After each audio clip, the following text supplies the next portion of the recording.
तरसे के प्यास भी ना रही, इतने तरसे के प्यास भी ना रही। নমস্কার বন্ধুরা, আমরা এখন ভাইজ্যাকের পথে। তো আমতা থেকে একটা আমরা গাড়ি করে নিয়েছিলাম হাওড়া স্টেশন যাবার জন্য। সবাই, আমি, আমার ভাই, ভাইয়ের বউ আর দুটি বাচ্চা, আমরা সবাই মিলেই হাওড়া স্টেশনের দিকেই রওনা দিলাম গাড়ি করে। ও হ্যাঁ, সাথে ছিল আমার মাসি, বলতেই ভুলে গিয়েছিলাম। যাই হোক, খুব মজা করতে করতেই আমরা চলেছিলাম, আর বাচ্চা দুটো তো আমাকে ছাড়া কিছুই চেনে না। অবশেষে এসে পৌঁছালাম হাওড়া স্টেশনে। এসে দেখি ভীষণ ভিড়, মানুষ যে এত বেড়াতে যেতে পারে সে আমার ধারণায় ছিল না। মানে পুরো হাওড়া স্টেশন চত্বর পিঁপড়ের মতন শুয়ে আছে সবাই। যাই হোক, আমরা আমাদের গন্তব্যের ট্রেনে তো উঠে পড়লাম। ভীষণ খিদেও পেয়েছিল, সঙ্গে ছিল রুটি আর চিকেন কষা, মিষ্টি সব রকম দিয়ে। দুপুরবেলা তো আহার বলা যাবে না, আমরা ভাত খেয়ে বেরিয়েছিলাম। যাই হোক, এটা বিকালবেলায় আমরা একটু খেয়ে নিলাম, কারণ খিদে পেয়েছিল, অনেকক্ষণ আগেই খেয়েছিলাম, সেই জন্যে খেয়ে নিলাম।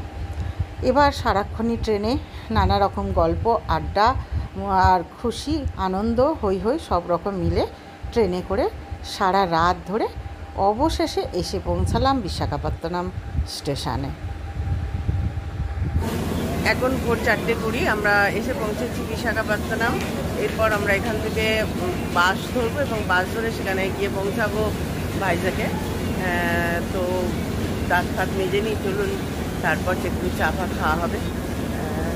আজকের মতো দেখি আজকের ট্যুরে কী কী আছে। বলো কেমন লাগছে এসে? শুধু একটা ভালো।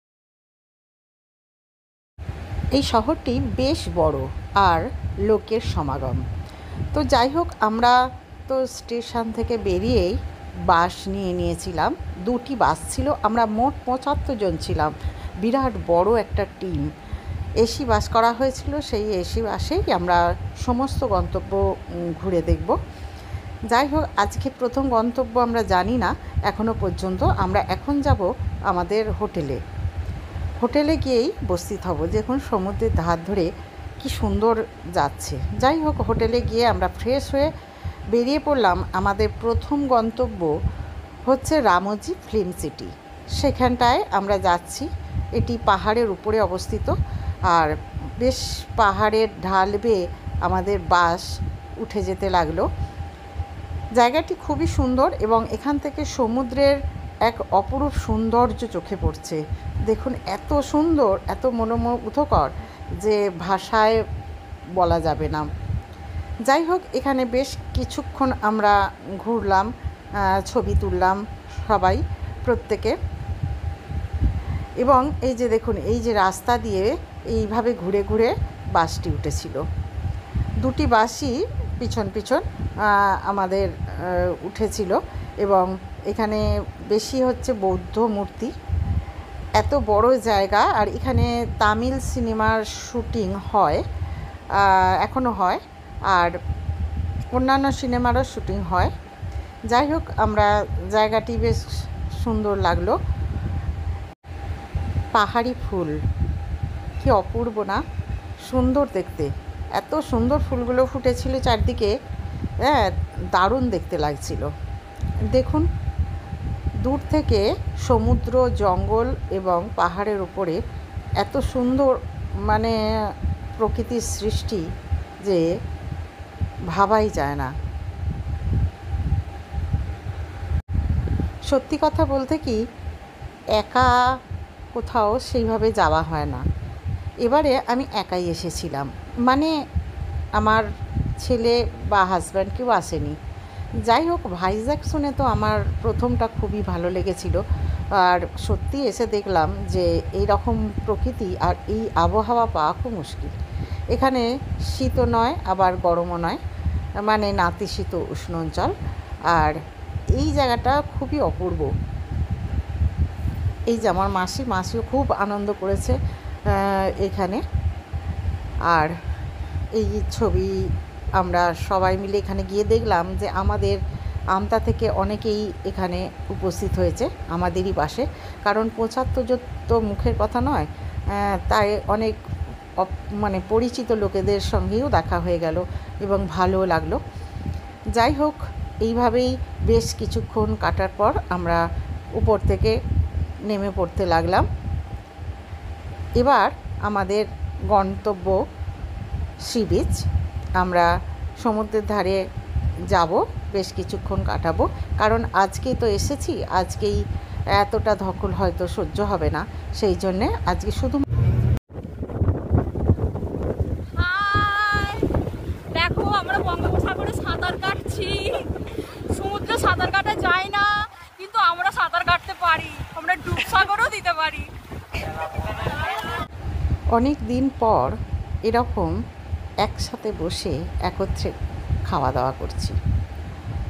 যাই হোক, দুপুরের খাবার সেরে নিয়ে তখন একটু রেস্ট করে নিলাম, তারপর বেরিয়ে পড়লাম আবারও কিছু জায়গা ভ্রমণ করতে। সন্ধেবেলায় আমরা গেলাম সাবমেরিন, এবং এখানে 4টি জায়গা ছিল যেগুলো হচ্ছে মিউজিয়াম। সেই মিউজিয়াম 4টি আমরা দেখলাম।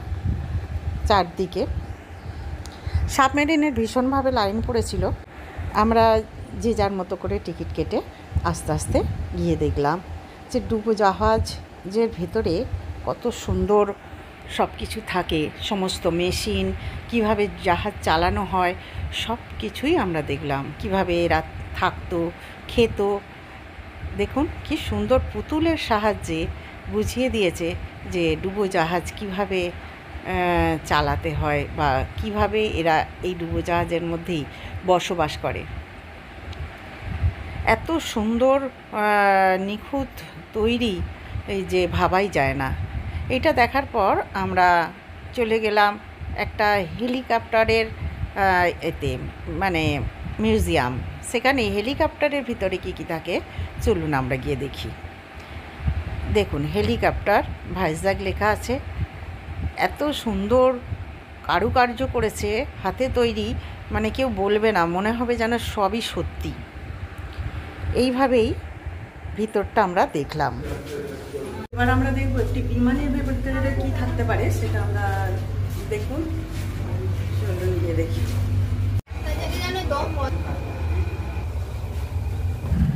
বেশ কিছুক্ষণ ঘুরে চারদিকটা দেখে এবং বিশাখাপত্তনম শহরটা বেশ সুন্দর লাগলো। যাই হোক, রাত হয়েছে, এবার বাড়ি বা হোটেল যাই বলেন না কেন সেখানে ফিরে যাই।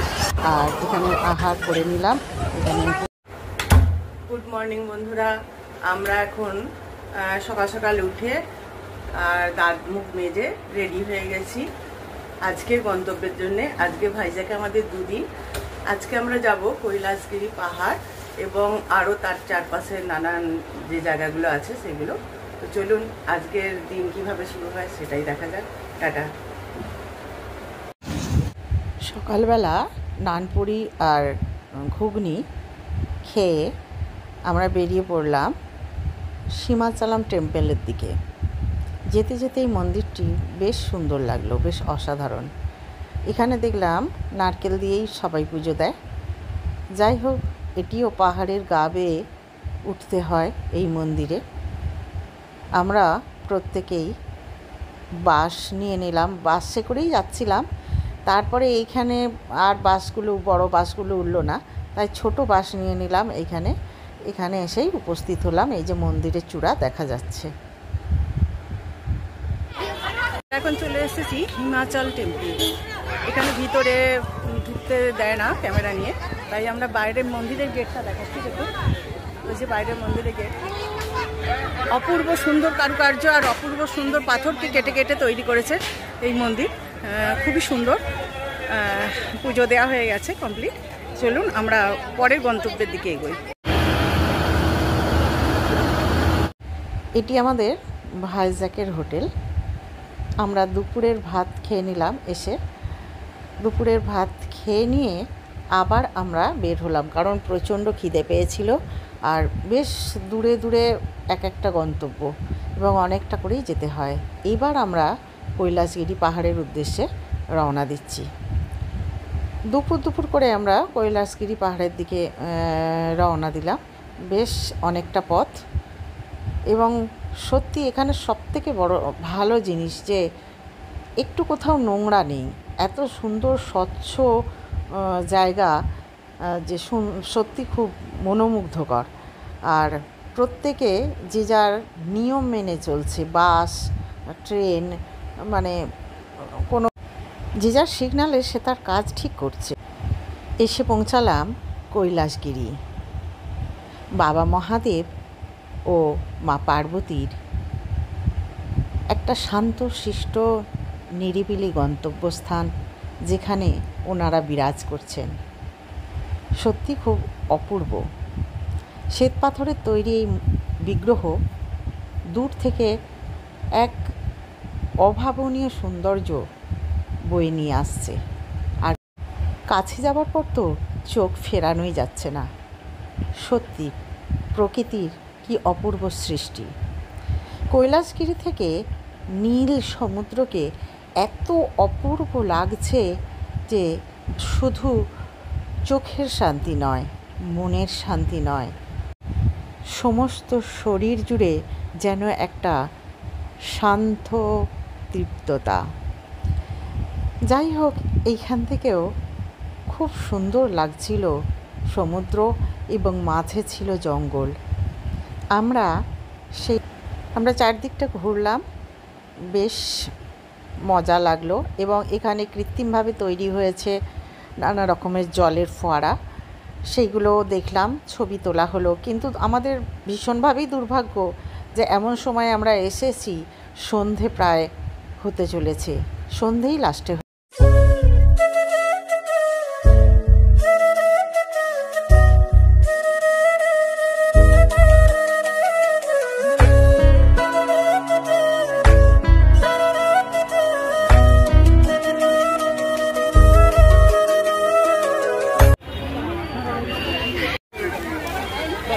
হ্যালো গাইস, এখন আমরা যাচ্ছি আর দেখো আমরা চলেই এসেছি কৈলাসগিরি পাহাড়ের উপরে, আর সেখান থেকে আমরা ভাইজ্যাক শহরটাকে দেখবো। অন্ধকার নামলেও রূপের বৈচিত্র্য কিন্তু একটুও কমেনি। এত সুন্দর লাগছিল এই চোখ ঝলসানো আলোয়, সেটা বলার কথা নয়।